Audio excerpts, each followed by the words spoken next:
to mar ariyo kwayo jowa ni wang'e ni sani nitiere issues mag mental health.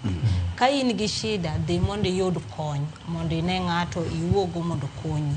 To ngima en sacred. Sama idwa kawo ngima ng'ato no para ahinya. Ka in ng'ama jamirima, wuog idhi, iduog ka mirimbi no timo ang'owa, okul mok ni ikawi golo godo ngima mar ng'ama chielo. To kawadhi e wach mar International Investment Forum, ang'eno chako wigni tarik 6 kendo William Ruto mabiro yawe. To an gima kwayo jowa, nikech aneno ko wache ni en local gi diaspora. E jok mabiro kendo en towards transformative social economic growth and development. Kizungu maduong' kabisa. To jowa gi waket jowa nikech pile pile wasebet ko wacho kani wadwa ni mondo wa build jowa capacity. Jowa nigi capacity. Investment no e problem.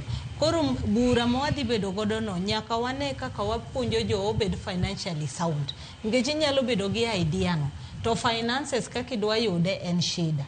Koro bura na hope ni magi gik magibro ng'iyo mondo gin kata yowere wa matindo mang'eny kech yudo ka ng'ato tiko school option mokwongo en boda boda.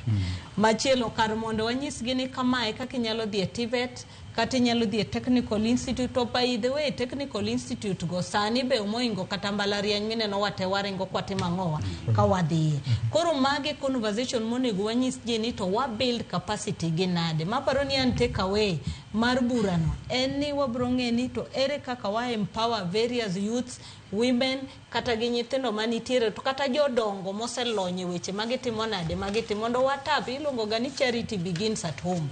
Ok inyal bet ni koro wan jofwambo magine ka to ni e forum kachacha to mondo mi winje jaduond jafwambo timang'owa onge. Erokamano. Senior, mang'eni kore en pawi ahinya. Ang'eni Siaya County Investment Conference biro bedo dwe mar 3 Homa Bay chone wabedo go higa mokalo chien. Mar jana ni mar 2.